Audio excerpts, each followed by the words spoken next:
Abriu-se a porta à vacina da AstraZeneca para quem tem mais de 65 anos.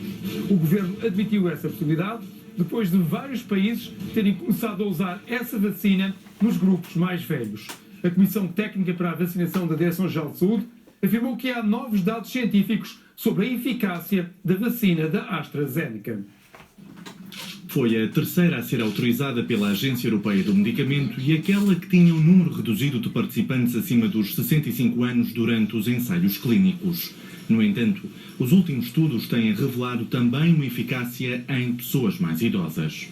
De há um mês para cá, até agora, os dados acumulados em relação a esta vacina já permitem ter uma confiança muito diferente sobre a sua eficácia no mundo real, que até parece ser superior àquela que estava inicialmente prevista nos ensaios clínicos. Os peritos da Comissão Técnica para a Vacinação da Direção-Geral da Saúde esclarecem que, à medida que a vacina é administrada, começam a surgir novos dados. Mostrando que numa população de mais de 65 anos, uma vez que no Reino Unido esta vacina foi administrada principalmente a pessoas com mais de 65 anos e muitas acima dos 80 anos, a proteção foi muito, muito boa.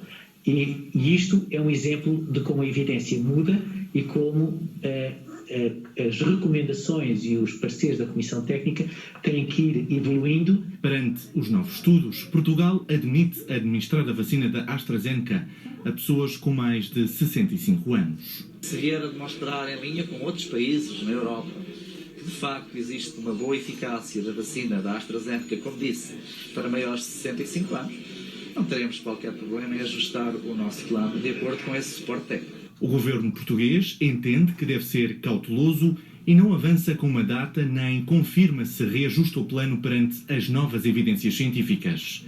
O Reino Unido foi o primeiro país a administrar a vacina da AstraZeneca acima dos 65 anos. Seguiu-se a França, a Bélgica e, mais recentemente, a Suécia e a Alemanha. Nas últimas 24 horas morreram 28 pessoas por Covid-19 em Portugal. É o número mais baixo de óbitos desde 27 de outubro. Nas últimas 24 horas registaram-se 830 novos casos, o número mais baixo desde 6 de outubro, há 5 meses. Nos hospitais portugueses estão 1.708 pessoas internadas, menos 119 do que ontem. Os casos mais graves também diminuíram, são hoje 399 os doentes internados nos cuidados intensivos, menos 16 do que há 24 horas. Este número está em queda desde 11 de fevereiro. A Direção-Geral de Saúde admite, no entanto, que possa haver uma quarta vaga. As autoridades sanitárias estão preocupadas, sobretudo, com as novas estirpes. Apesar das vacinas e apesar dos principais indicadores estarem mais favoráveis, as autoridades de saúde não descartam o risco de uma nova vaga da pandemia. Eu não sei se vai haver a quarta vaga, não é? Acredito que estamos garantidamente mais capacitados para algo que venha. Pode ser uma quarta vaga ou outra vaga, como sabe, as pandemias estão sempre muito incertas. As variantes e a forma como o vírus se vai adaptando a cada momento é também ele muito incerto. À grande entrevista da RTP, Graça Freitas lembra os perigos das novas variantes. Esse risco de uma nova escalada do vírus, ou de uma nova escalada das infecções, ainda está em cima da mesa. Está. E quem disser que não está a ver bem a dinâmica destes vírus. Portanto, nada neste momento, mesmo com a vacina.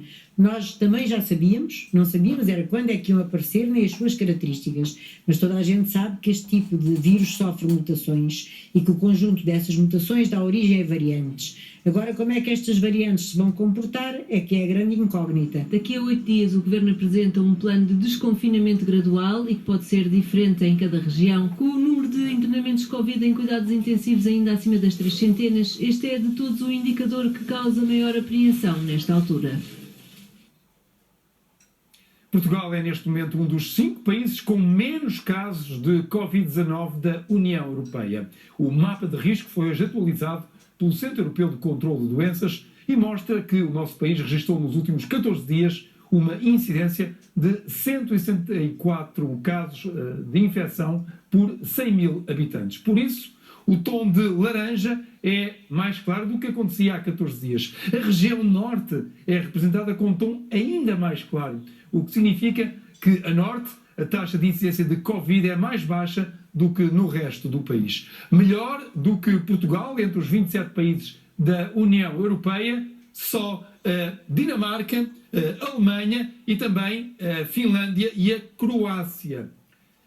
Por outro lado, a República Checa é atualmente o país da União Europeia e até mesmo do mundo com o número mais elevado de novos casos. A Itália bloqueou a exportação de vacinas da AstraZeneca.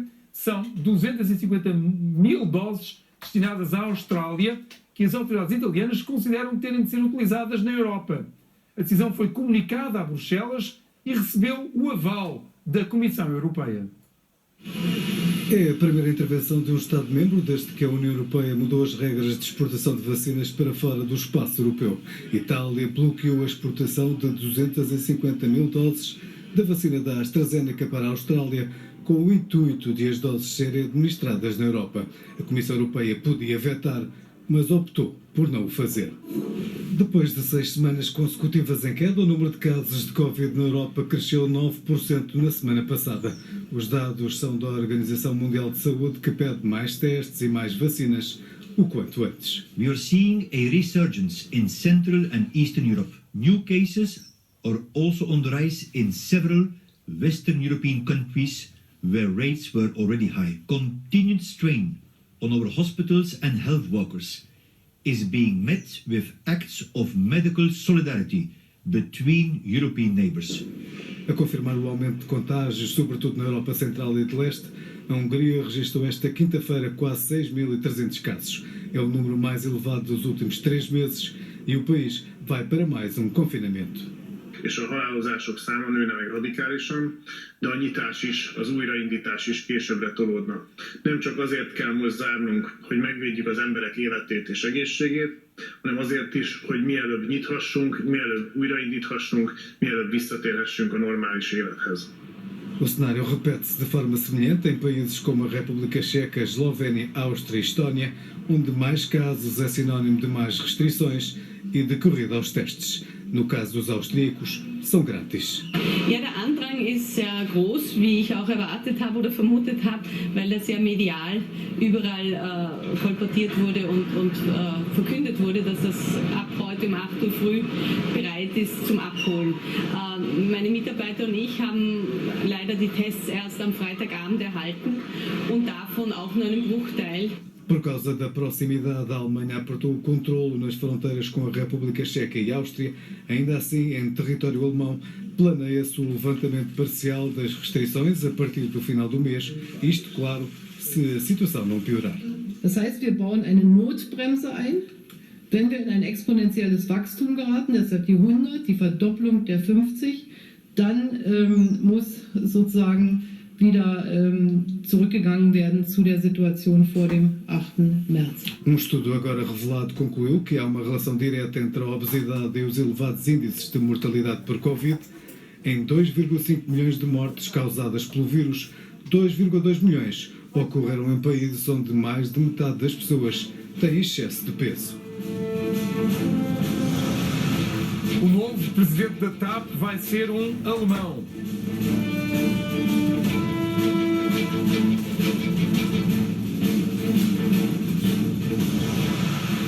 Uma fábrica de produtos químicos foi consumida pelas chamas em Alcanena. Mais de 70 bombeiros estiveram envolvidos no combate às chamas.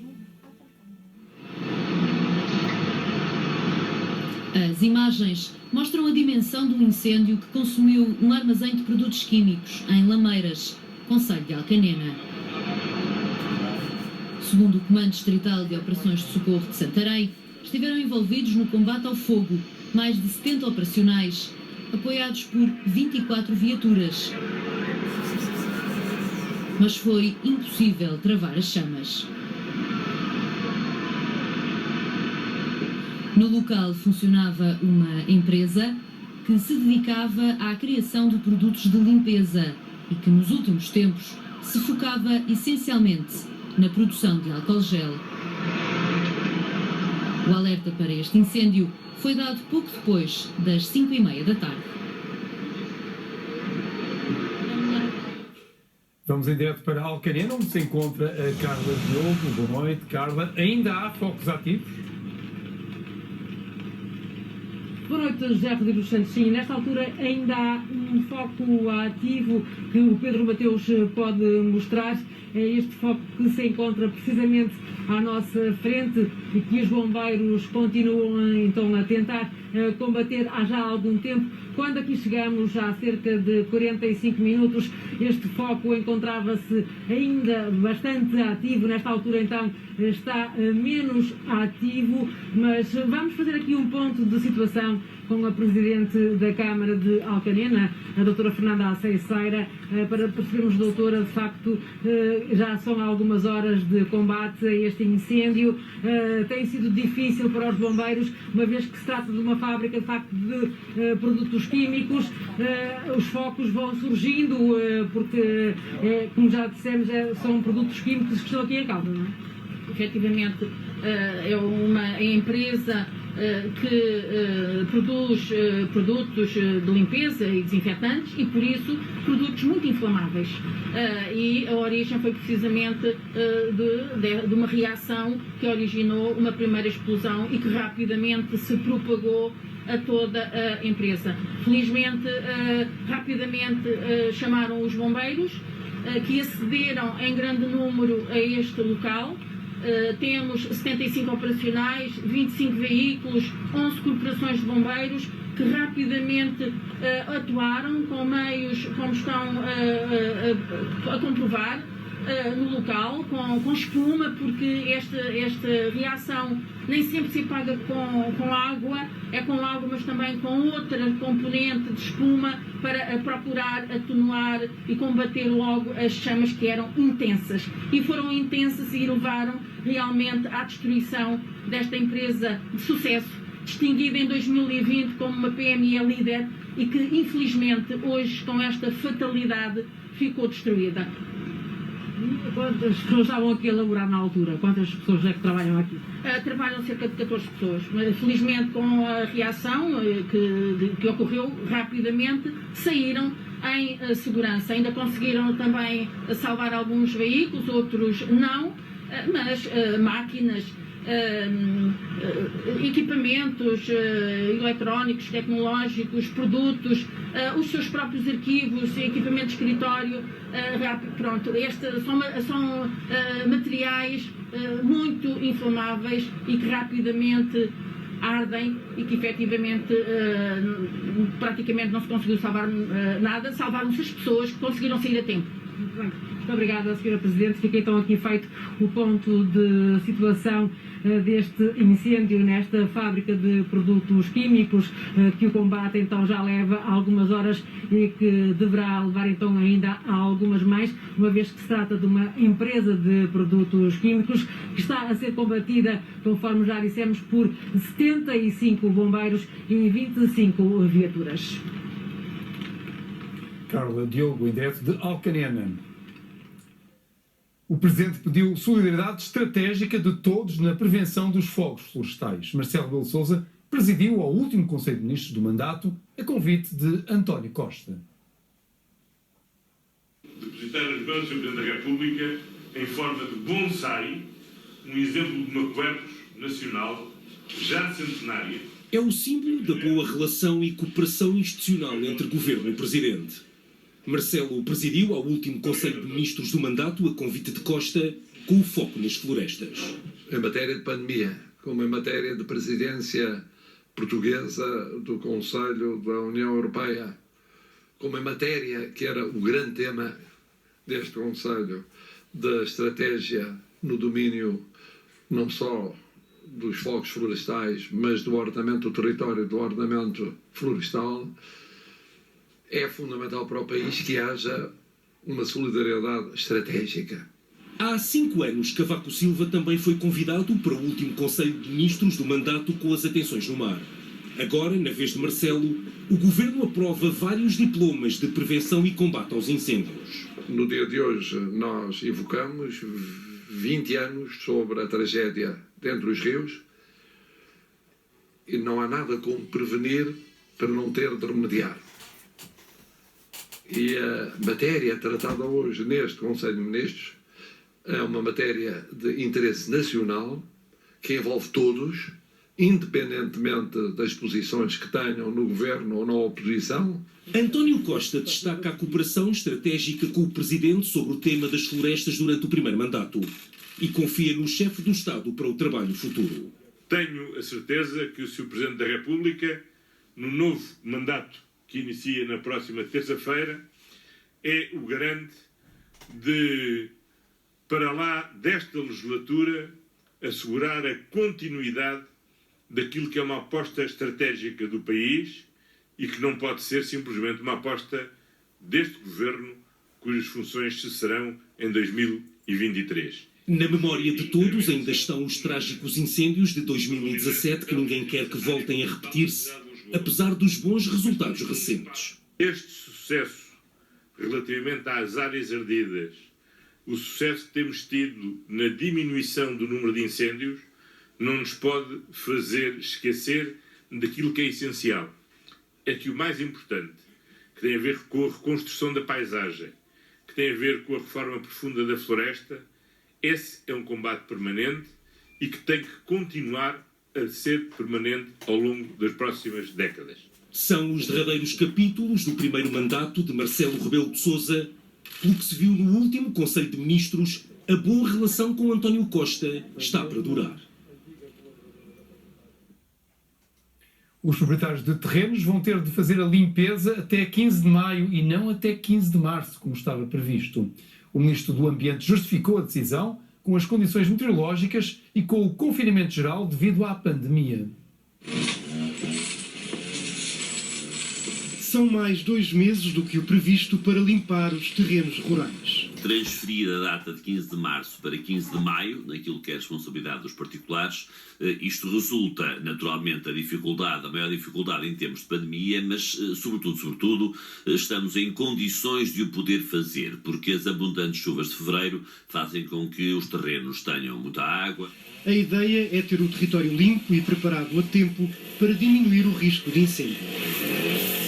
Num Conselho de Ministros dedicado à floresta, o Governo aprovou o grande Programa Nacional de Ação do Plano de Gestão de Fogos Rurais. A meta é reduzir em 80% o número de ignições nos dias de maior risco de incêndio. Maior aposta na prevenção que no combate. Mas também aqui o Governo entende que é preciso investir e compromete-se com uma frota de 14 meios aéreos até 2026. 6 helicópteros ligeiros, 6 helicópteros bombardeiros médios e 2 bombardeiros anfíbios pesados. O investimento ronda os 156 milhões de euros, grande parte financiado por fundos europeus. A última aquisição do Estado foram os polémicos Kamov, há vários anos parados e com futuro incerto. Cabe à Força Aérea que sejam tomadas decisões sobre a sua utilidade operacional ou sobre outras decisões de gestão. Há também, a partir de agora, um Prémio Nacional das Florestas. De 2 em 2 anos, são atribuídos 50 mil euros para o melhor projeto de dinamização e divulgação do conhecimento na área da floresta. De fora deste Conselho de Ministros ficou o arrendamento forçado, o regime que prevê que o Estado possa intervir se os proprietários não protegerem o território voluntariamente. A autorização para o Governo legislar foi dada em setembro pela Assembleia da República. O Presidente promulgou, mas deixou um alerta. O diploma que for aprovado deve ser rigoroso. Esta quinta-feira, com Marcelo Rebelo de Sousa no Conselho de Ministros, o Governo deixou de fora o assunto. Faz hoje 20 anos que caiu a ponte de Entre os Rios. Morreram 59 pessoas. Por causa disso, demitiu-se o ministro e 6 pessoas foram julgadas, mas ninguém acabou condenado.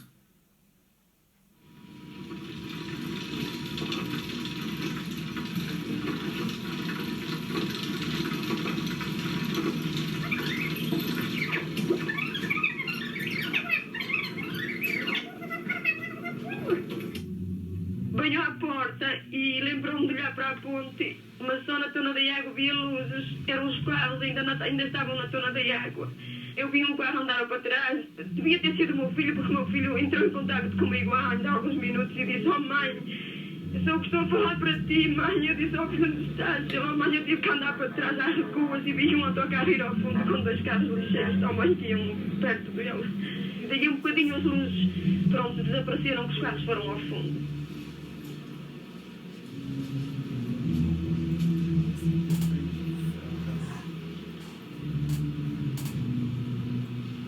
De repente esta gente toda entrou em pânico, eu também saí do carro, fui ver, e andei uns metros à frente e deparei com uma ponte que já era, que não existia. Nós não sabemos o número exato de pessoas que morreram. Se calhar só amanhã de manhã é que vamos saber, ou se calhar só daqui a 2 ou 3 dias. Esta ponte não passa um carro ligeiro por um pesado. O piso desta ponte está completamente degradado. Foi feito há 116 anos para passarem carros de bois. Hoje passam por aqui centenas e centenas de caminhões diariamente. E, infelizmente, 3 anos depois de ter começado publicamente a falar nisto, ninguém ligou nenhum e aconteceu uma tragédia desta. Se fosse ao ano 2001, o salto atual realmente, o mês de março, quase o início da primavera, que acabou por ser um início muito mau. E aquela gente vinha de um passeio das amendoeiras em flor e acabaram por nunca chegar às casas nesse dia e nessa noite em concreto. Estou particularmente muito impressionado e acho que não devo fazer mais afirmação nenhuma e estou, como estamos todos naturalmente, e os senhores também, solidários com este grande sofrimento. De algum modo, sem esperarmos, temos uma espécie de submarino russo enterrado no Douro. Senhor Presidente, faça alguma coisa pelas vítimas que estão lá embaixo. Tire-as cá para fora, Senhor Presidente. Não nos vire as costas, porque é desloqueiro muito longe para ver o meu familiar, Senhor Presidente. Faça porque o filho venha casinho o mais depressa possível, Senhor Presidente.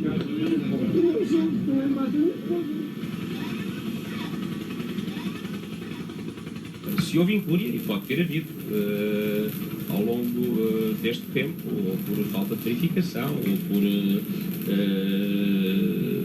qualquer outra razão, pois posso garantir-lhe que toda a verdade será apurada. O que é que eles vieram fazer aqui? Se não vi apoio nenhum. E eles, em vez de vir aqui, mandavam meios para tirar as pessoas que estão lá. Temos lá famílias de 9 pessoas dentro do autocarro, 6 pessoas, famílias completas. Os obstáculos são todos agrestes, ou seja, nós estamos a trabalhar sobre água, com areias, atualmente chovendo torrencialmente, com os meios improvisados para ser o mais rapidamente possível.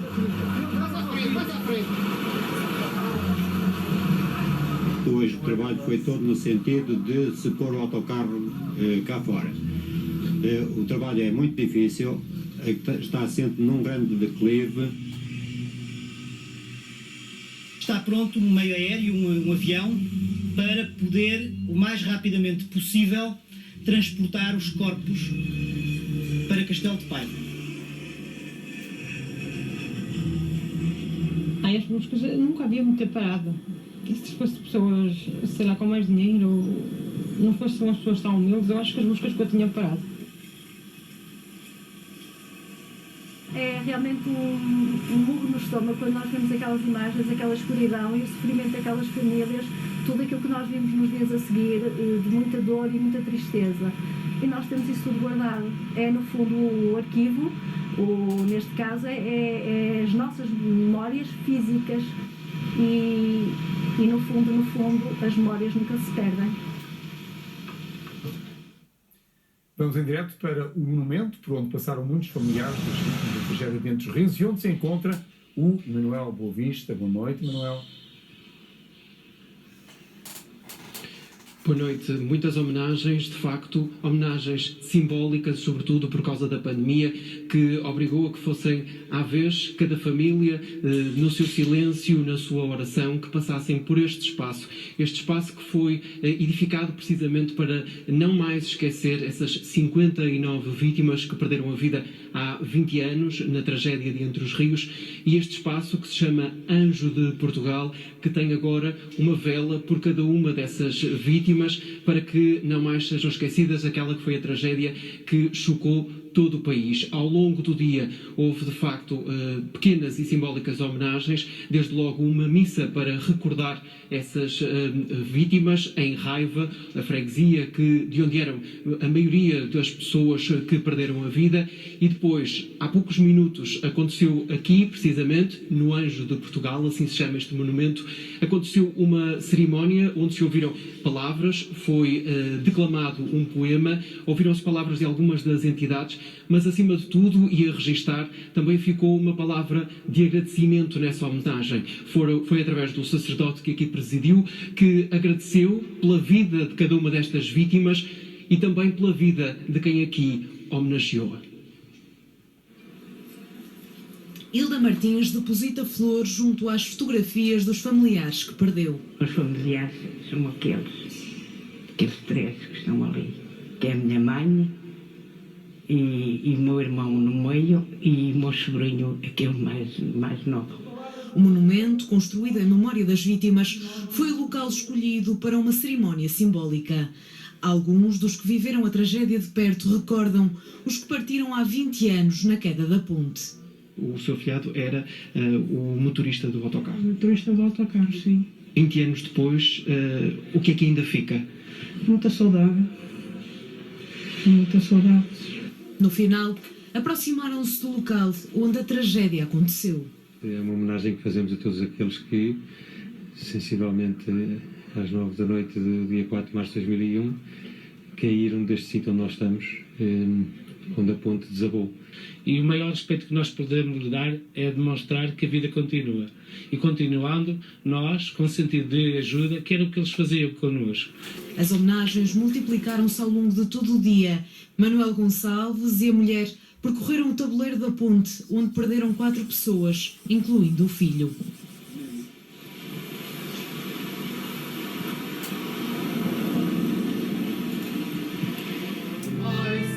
Quatro das 59 vítimas eram da freguesia de Raiva e, por isso, a Igreja Matriz acolheu uma cerimónia restrita e também simbólica, transmitida online para os que não podiam estar presentes. 59 flores foram benzidas, uma por cada vida que se perdeu na queda da ponte. O agressor de Bas Dost, no ataque ao Alcochete, vai cumprir pena efetiva.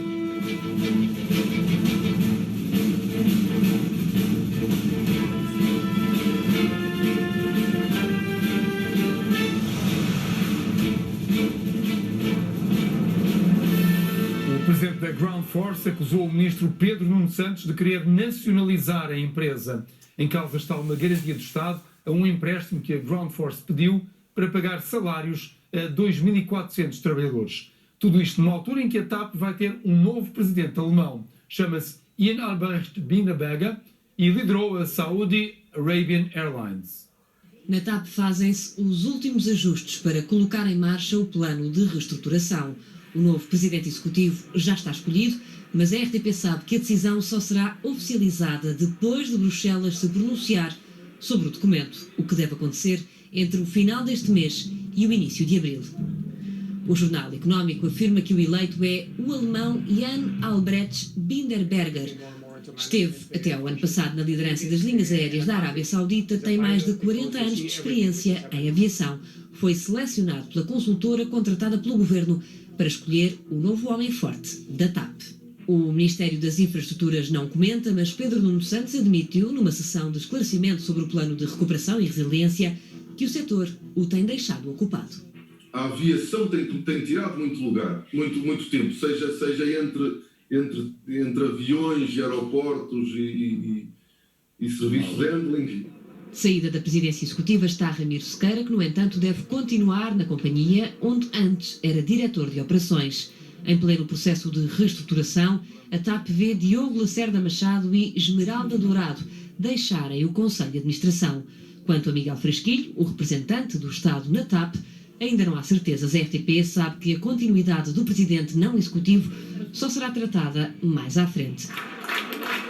Por resolver está ainda o problema da Ground Force, detida em 49% pela TAP. O acionista privado vem agora acusar o governo de má-fé.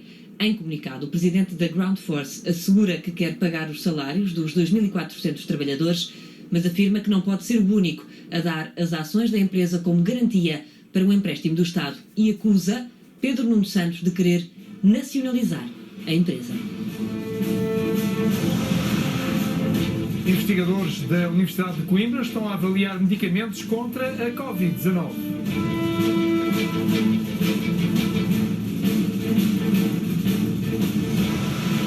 O Brasil voltou a bater recordes na pandemia.